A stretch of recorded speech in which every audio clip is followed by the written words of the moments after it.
Hello students. Today we will revise and expand our knowledge about sentences. As you know that a sentence is a group of words that make complete sense. A sentence may be long or short. It must contain a verb. It starts with a capital letter and ends with a full stop, question mark, or a mark of exclamation according to the kind of sentence. They are a group of words that make complete sense. A sentence begins with a capital letter, has a verb, and ends with a full stop. Look at these words. The first line, the rabbit. Second line, loves carrot. Both the lines does not convey complete sense, so they are not sentences. The third line, the rabbit loves carrot. It makes complete sense, so it's a sentence. You must understand the difference between a phrase and a sentence. A phrase is a group of words that is not a sentence. It adds meaning to the subject or the predicate of the sentence. Example, made of gold is a phrase. Just in time, a phrase. In the morning, a phrase. At the bus stop, a phrase. Before midnight, a phrase. Phrases make sense but not complete sense. While sentence is the basic unit of language which expresses a complete thought. For example, Alicia is the cutest girl in the class. A complete sentence has at least a subject and a verb to state a complete thought. Let us read this little poem. A sentence is complete, complete, complete. When three simple rules it meets. It begins with a capital letter and has a verb. It makes sense with every word, and a full stop to mark the end. Now, our sentence has all its parts. Let us meet the sentence family. A capital letter at the beginning of the sentence. A doing verb in the sentence, that is a verb. A full stop at the end of the sentence. Remember, it can be a full stop, a question mark, or an exclamation mark, differing from sentence to sentence. For example, an interrogative sentence will always end with a question mark, while an exclamatory sentence will end with an exclamation mark.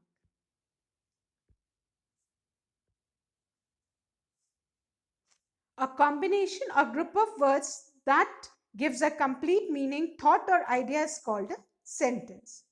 Look at this sentence. Father is sitting. Look at this sentence very carefully. No sentence is complete if it does not have all these three. Now, what are these three? The first one, as you can see, the F of father is capital. You have to remember that you have to always start a sentence with a capital letter. Is a verb.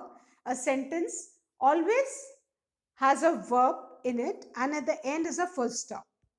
Now, look at the lines given below and tick those lines which are sentences. Cross out the ones that are not. One has been done for you. A glass on table. It does not convey a complete sense, so it will be a incorrect one. B, there is a glass on the table. It do conveys a sense, so it will be marked as correct.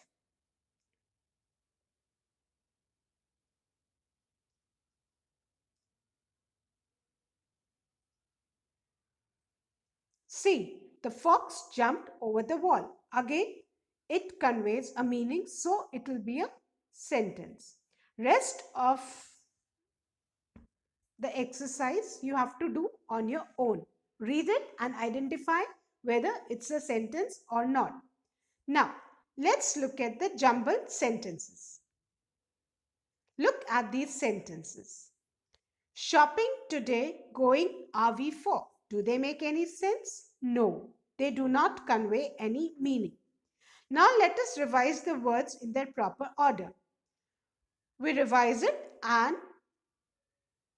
the correct order is we are going for shopping today. In this, you have to ensure that W of V will be capital and it will end with a full stop. Let's move on this next one. To play I football like.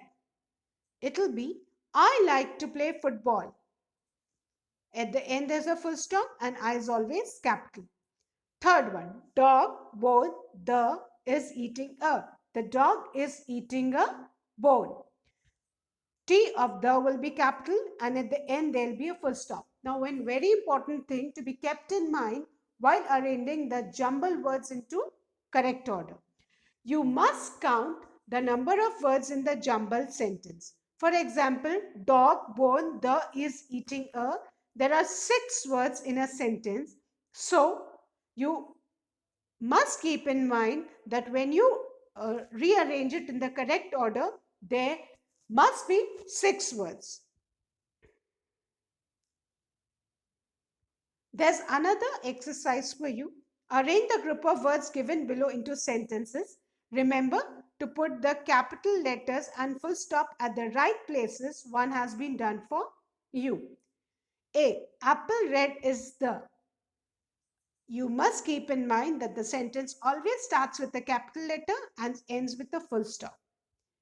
The apple is red has been solved for you. Rest part of the exercise, you have to do it on your own. Now, capital letters.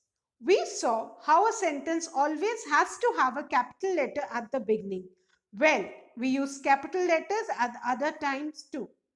Do you remember the rule about proper noun? Yes, we use a capital letter for any proper noun. We always use a capital letter when we use the word I. Single I is always capital.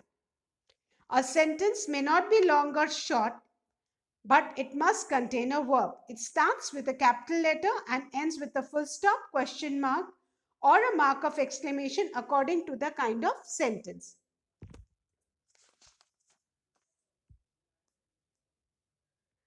We ask questions by using question words. Who, what, why, when, how, where.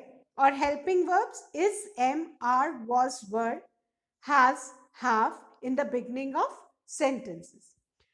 I would like to quote an example. Now, if somebody asks me, are you named Nandini? My answer would be, I am. Now, I am, is it a sentence? Yes, it is a sentence because it has got I as a subject part and am as the verb. So, it is a sentence. Now, 5 steps to achieve one of your writing goals while learning sentence. A complete sentence needs a subject and a predicate. A subject is who or what the sentence is about. A predicate is what the action the subject does or links the subject by telling what the subject is. You must understand that the noun or pronoun part is the subject part of a sentence while the verb part is the predicate part of the sentence. For example, the talented musician played the violin. The talented musician is the subject because it is the noun part of the sentence, while played the violin is the predicate part because it has got the verb. There are certain things to be kept in mind while learning sentence in English grammar. A new sentence begins with a capital letter. For example, he obtained his degree. Here, H of he would always be a capital letter. Second, a sentence ends with a punctuation mark that can be a full stop, an exclamation mark, or a question mark. A sentence contains a subject that is only given once. You cannot use the subject twice. For example, Smith, he obtained his degree. Either you write Smith or you write he obtained his degree or Smith obtained his degree. Fourth, a sentence contains a verb or a verb phrase. Example, he obtained his degree. Obtained is a verb. Fifth one, a sentence follows Subject plus verb plus object word order. He is the subject, obtained is the verb, his degree is the object. A sentence must have a complete idea. Thank you.